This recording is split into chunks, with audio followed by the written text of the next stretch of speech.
Yay, we're back with more Temple by Temple! Who in the audience is absolutely freaking pumped? Thank you, Editor Jickbeam, for that thunderous applause. Now, I know I kinda sorta maybe promised that Twilight Princess would be the game that we tackled next, but I want to play through and use footage from the HD version, so for now we're going to be taking a look at the temple/dungeons of Skyward Sword.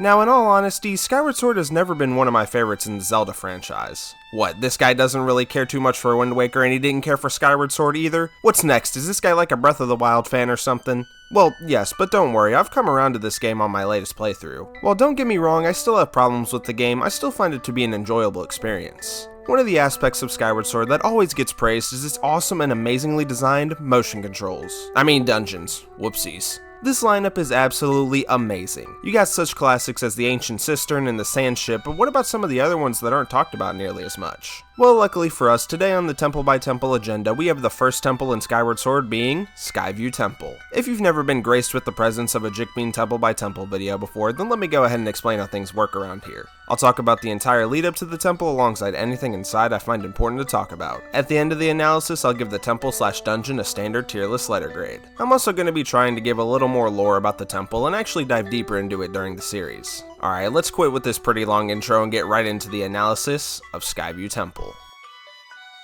One of the things that I originally didn't like about this game was the pretty long opening, and nowadays I feel the same way, so I'll try to go through this opening section pretty quickly. Skyward Sword opens with a little preview of this horrible beast yet to come, and then we transition on over to Link sleeping, which is just such a common occurrence in this franchise. When he's fully up, we get a letter from Zelda reminding us that we need to meet with her before the wing ceremony. As we make our way on up to her, we get to explore a little bit of this sky island we're on with a very creative name of Skyloft. If we were going to rank awesome Zelda towns, Skyloft would definitely be ranked pretty high. I love this place, but for now we just get a couple of tutorials and complete such awesome tasks such as retrieving Headmaster Gaepora's pet, Mia. Only the most dangerous of tasks for the hero of the sky. With that done, we can finally head up to Zelda where she's just chilling playing her harp and singing. It's pretty clear with this interaction that Link and Zelda's relationship in this game is going to be so well thought out and beautiful. You can just feel how much Zelda cares for Link with her little jokes and how much she wants Link to succeed. Her father, Gaepora, though, decides to interrupt us, Meanie, and asks us if we're ready for the upcoming wing ceremony. Zelda, for some reason, doesn't believe in Link, so she takes the next logical step and pushes Link off the edge of Skyloft.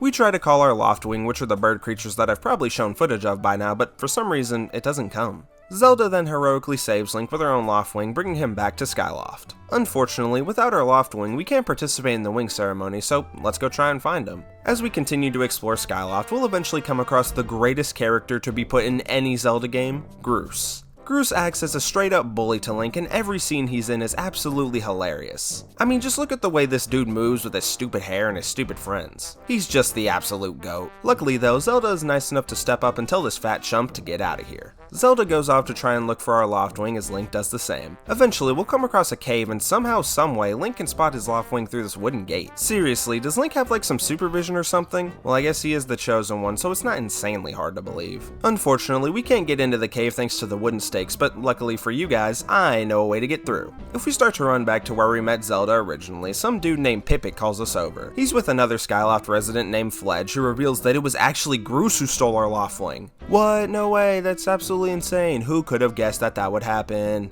Right next to us though, we can go into the sparring hall in the Knights Academy, which is where we can get our sword. Through this back door is a chest containing the one, and the only, practice sword. Aw yeah, now it's time to go save our Loftwing. This is the part where I would complain about the subpar motion controlled sword combat, but luckily for me, I'm on the HD Switch remaster, which allows you to use the right stick instead. Still though, it's not my favorite style of Zelda combat. Most of the time I just end up swinging wildly, and that usually gets the job done. Using the sword to cut down these logs, we can enter the Waterfall Cave. I don't really care for this place too much. It's fine as a way to give you some simple enemies to test out your awesome new sword on, but you can pretty much just turn your brain off in here. You can also find a decent bit of rupees around this place if you decide to explore it. Eventually, you'll find the exit to the cave where Zelda finally decides to show herself again. We take her over to the place where Link's Loftwing is, and using our sword, we can cut these ropes to set him free. With the big red bird finally ours, we can now participate in the wing ceremony. First though, we need to get used to being able to fly this thing, and this time of our own free will, we jump off Skyloft. We'll be flying around on our loft wings so much throughout the entirety of the game. As you fly throughout the sky, you can come across boost rings that, believe it or not, give you a little speed boost. Later, there are also a bunch of random islands to explore, but that's pretty much it for using the loft wing. I like it, but honestly, a lot of the time it just feels like it's there to pad out game time. After we get our tutorial done though, we can head back to Skyloft in order to start the wing ceremony. Before we finally get around to this stupid wing ceremony though, Groose has to hit us with his most devious line yet, being, "I bet you can't even decide what to have for lunch on your own." Truly just a master bully if you ask me. Okay, now we're finally at the wing ceremony, and in order to win and get a sweet prize from Zelda, we have to get a bird statue tied to a golden bird. When you get close to the bird, you can press A to try and snatch the statue, but on your first attempt, you won't be successful thanks to a drive-by Groosing. During the second phase of this fight, Groose and the gang will try and throw some eggs at you, but in the end, it's still pretty easy to get the statue. Once the statue is acquired, Zelda decides to put her life into Link's hands as she jumps off the Sky Island, where we're able to catch her. We go all the way back to the statue of the goddess where Zelda plays her harp for a little bit and gives us the awesome prize of a sailcloth. The paraglider this is not, but it's still super useful from getting off our loft wing with no problems. In order to truly finish the ceremony though, we have to jump off the statue and land right in the center of this target. With the ceremony finally finished, Link and Zelda decide to take a little trip through the sky, but that ends up being the biggest mistake of their lives as a tornado comes out of nowhere and decimates the duo. Link definitely got hit pretty hard because all of a sudden he's in a dark abyss where this blue woman's yapping about nonsense. After that though, Link wakes up back on Skyloft where Gaepora greets him. Unfortunately, Zelda doesn't return with us as it seems she was lost to the Black Tornado. All throughout the opening, Zelda's been talking a lot about a phenomenon called the Surface, and Link's been getting some weird dreams talking about his destiny, and this rightfully worries her father. Right as Gaepora leaves Link, he hears something outside, and when we leave the room, that blue creature we saw earlier is there. We can follow her all the way back to the giant goddess statue where a doorway randomly appears. When inside the goddess statue, we can see an even more epic sword than our trusty training sword sitting there. The blue creature reveals herself to be Fi, or Fi, however the heck you want to pronounce it, but I'll be going with Fi. She talks a whole lot more about destiny, which is kinda her shtick. She also tells Link that Zelda is still alive and that she is another chosen one just like ourselves. Fi is then nice enough to let us pull the sword out of the stone and we can raise the sword to the sky as it becomes known as the Goddess Sword. With the Goddess Sword, Fi begins to call us Master, which clearly turns Link on quite a bit. Ah! Gaepora, what are you doing here? I promise nothing freaky is going on in here. He talks about more Chosen One stuff, which I'm already tired of, and we get gifted with the Emerald Tablet. One of the cool features that the Goddess Sword has is the Skyward Strike. If you raise the sword to the sky, it'll charge up, and on your next swing you can do a Skyward Strike, which is mainly used to activate things with the goddess symbol on them. If we hit the one right in front of us, we can unlock an area to place the Emerald Tablet. With the tablet placed, a ball of light shoots from the goddess statue and a beam of green light shoots up from below the clouds. With that, we can finally get this introduction done with and head on over to our very first look at the surface. Oh yeah, but first we gotta get fitted up, get the adventure pouch, stop by the sparring hall and get a shield, but for real this time, let's head on over to the glowing green. This right here is the surface, and like in most Zelda games, our first main location is a forest area. We specifically landed in the Sealed Grounds, which is a place we'll come back to a lot in this game. As we walk around this place, there will be a bunch of Deku Babas, and you'll have to swing your sword in a certain direction in order to hurt them depending on which way their mouths are facing. Past them, we get a cutscene filled with darkness and this stupid creature that I don't even want to think about right now. Luckily though, it's not real. Instead of thinking about the future, let's live in the present and go down to the stake in the ground. If we hit it with the Skyward Strike, Fi gives us a new ability called Dowsing, which will help us find Zelda. Using our new ability, we can somehow unlock this door, taking us to the Sealed Temple. In here is some old grandma, who I'm sure won't become an important or recognizable character later. She's nice enough to point us in the right direction and even gives us the power to create markers on our map.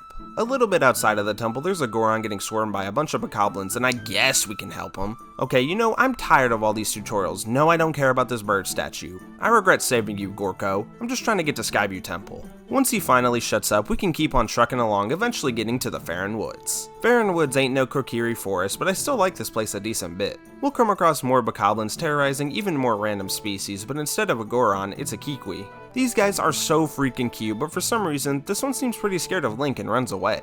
After doing a little bit of chasing, we can actually talk to this little fella named Machi. He actually mentions that he's seen Zelda here recently, which of course means that we're gonna have to look around this place a bit more. Machi suggests that we go talk to the Elder who we can find with the dowsing ability. After waking up the Elder or whatever, he of course asks us to go help out some of the other missing Kikwis around the woods. I swear, there's always something with these people. You know, if Link wasn't such a nice guy, every species in every Zelda game would be SOL. I don't really feel like talking about how you save all these guys, but you do have to roll into a tree for one of them, which is pretty cool. Once we rescue the 3 missing Kiwis, the Elder points us towards where Zelda went, and he's even nice enough to poop out a slingshot for us to use. It honestly kind of feels weird getting the slingshot as an older Link, but it's still fun to use. You can shoot these rolled up vines down to swing over gaps, and doing so, we can reach this ruined temple area. Right behind it is another vine we can shoot down to move on over to the next area. The Deep Woods area is pretty much more the same, with a lot of bokoblins hanging around the place. Right before we get to the actual temple, this stupid idiot Gorko decides to show up, but he's actually got some cool stuff to tell us this time around.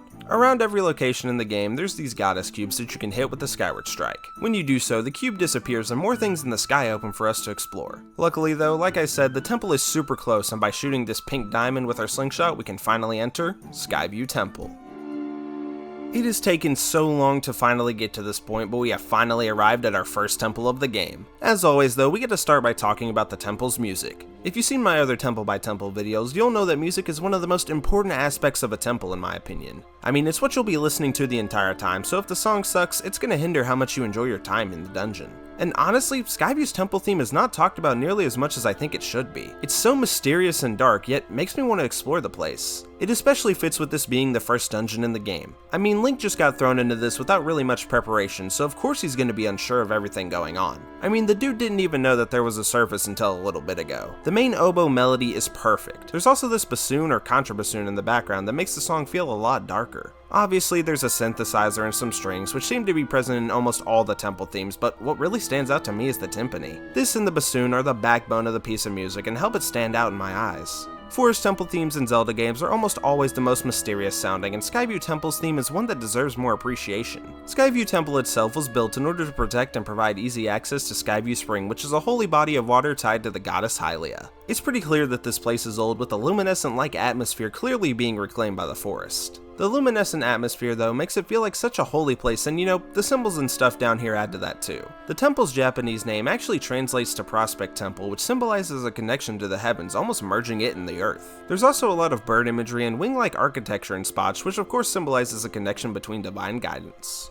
The first little area of the temple has us go down a winding staircase with a bunch of spider webs, keys, and trees that we can deal with easily using our sword. At the bottom of the stairs are some vines that we can climb, and up here is a Deku Baba and a red switch that unlocks a door. Through this door we can come across the absolutely amazing eye puzzles in this temple. We'll see these a couple more times and they're awesome. The eye in the wall will follow the tip of your sword, and if you rotate it around quickly, the eye will get dizzy and fall off the wall. Doing this unlocks access to the next area in our first of 2 central rooms. There's a couple of rooms that we can go into, but let's start on the right side. There's a red switch above a locked door that when hit will of course unlock it. In here, there's some Skulltulas and an area in here we can't get over to yet. If we jump down off this platform, there's a little crawl space that leads us to a red switch that we can hit to make some water rise. This then allows us to go back to the central room where there's another red switch that we can now reach and hit. You can take out a bokoblin and shoot down a couple of vines to get to the other side of this room. Being on the other side, we can take out some Skulltulas and hit yet another red switch, which makes the water rise even higher. After taking some stairs, we can get to a higher floor in the central room where there's a chest containing our patented dungeon map.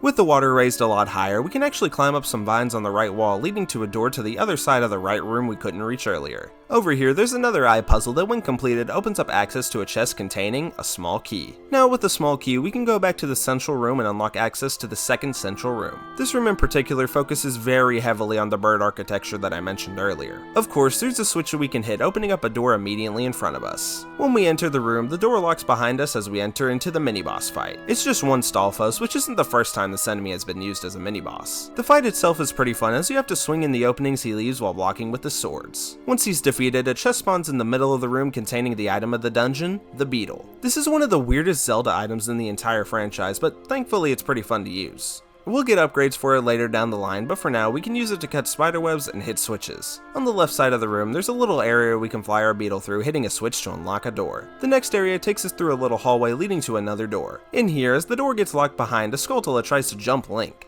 After taking him out, we can climb some vines, taking us to an elevated area in the room where there's a box in the sky being held up by a spiderweb. After freeing it, we can push the box down to the lower floor where we can then position it correctly in order to do yet another eye puzzle. After completing the puzzle, we get access to another chest containing another small key. As we backtrack, we need to use the beetle to hit another switch, raising the water level in the room, allowing us to escape the room. One cool thing in the central room is that you can actually get a piece of heart by hitting a switch all the way at the top of this structure. On the right side of this room, there's a tightrope leading to a locked door, however However, there's a few Dekubabas in the way. After dealing with them and heading through the locked door, we get to run through a little hallway, eventually coming across a Staldra. This is obviously a reference to the Hydra monster, and the only way you can defeat it is by hitting all 3 of its heads at once. After doing so, a door opens to a new room. This is the final room before the boss room, and there's quite a few enemies to take out in here. There's also a switch that we can hit in here to make backtracking easier. In the middle of the room, there's a tightrope, and on the other side is a bokoblin trying to be mean to us. Luckily though, Link doesn't tolerate mean behavior, so we can get to the other side pretty easily.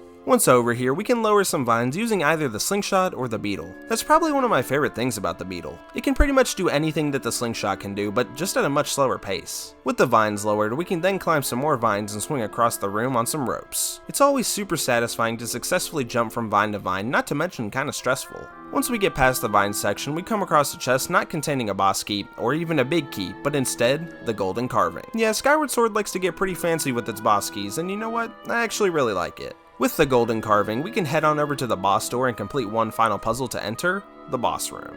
As Link enters the room, we get flashed by a beam of light as the absolute GOAT Girahim makes his presence known. He's been kinda hiding in a lot of the backgrounds of some cutscenes, but now he's finally here. If there could be one more Super Smash Bros. Character for the Zelda franchise, I would easily pick him. He's so disturbing and I absolutely love his design. I'm also sure his moveset would be pretty fun, but we aren't here to talk about Smash. Girahim has a little conversation with Link, you know, doing basic villain stuff, but what's not basic is that tongue. I don't know how he got it, but I respect it. Demon Lord Girahim is such a fun boss fight. Of course though, every good boss fight has to have a good boss theme, and believe it or not, Girahim's theme is amazing. It's so grand sounding for his debut, even though his initial boss fight is pretty simple. In his first phase, he sticks his hand out and follows the tip of your sword. Once it stops moving, you have to make sure you swing your sword in the proper direction, otherwise he'll just counter the attack. After a bit of that, the next phase will start where he stops underestimating Link, whipping out his sword and throwing daggers at him. You can avoid the daggers by either slashing at them or jumping out of the way. Girahim also likes to teleport around and charge at you with his sword. All you have to do though is just swing your sword in the right direction depending on his stance, and you'll be able to take care of him no problem. I'm sure you can tell, but I just love this boss. I think it's a perfect first boss to cap off the dungeon, and what a way to introduce a super cool new villain. After defeating Girahim, he teleports away like a wuss, and our beautiful patented heart container is able to be picked up. We're then able to take a door leading us to the Skyview spring that I talked about earlier. This place looks so dang beautiful, but unfortunately, it's not looking like Zelda is here anymore. There's another one of these goddess symbols that we can skyward strike, and when done, Fi is given a message from the gods. She does some ice skating while giving the message and talks about more Destiny stuff before telling us that we need to go to another spring in the Elden region. Even though we aren't quite sure where that is, the goddess statue is kind enough to give us the ruby tablet, which I'm sure will be a big help in telling us where to go next. And that's a wrap on Skyview Temple. I gotta be honest, I didn't remember caring for this temple all too much, but looking back on it, it's one of the better opening temples in a Zelda game. It's got such a cool atmosphere, some fun puzzles, and some stellar bosses. My only real problem with it is that it just feels a bit short. I mean, most first temples aren't too long, but I feel like it could have benefited from at least another 5 minutes of action. Still though, surprisingly, I think I'm gonna give Skyview Temple a grade of B. It's a great opener to Skyward Sword once you get past all the boring introduction stuff. I didn't really expect to give this temple such a high grade, but I'm honestly really looking forward to the next time I play through Skyward Sword just so I can revisit this place. Well, there you go, there's Skyview Temple analyzed and graded. It feels really good to be back in the temple by temple swing of things. I plan on doing a temple by temple video every other week, but don't worry, I'll still be uploading other more experimental stuff on the weeks without temple by temple. If you made it this far in the video, then why not consider subscribing? It would truly mean a lot to me, and if you want more temple by temple content, I'll leave a link to a playlist with all previous episodes in the description. Also, if you got any cool facts or lore about this place that I missed out on, then leave a comment, and there's a 99.99999% chance that I'll end up responding. I love learning about the dungeons in Zelda games and would love to expand my knowledge. As always though, I gotta give a huge shout out to the one and only Jickbean loyalist, Alice in Elden Ring. Alright, that's gonna do it for me. Have a phenomenal rest of your day, and we'll be seeing ya.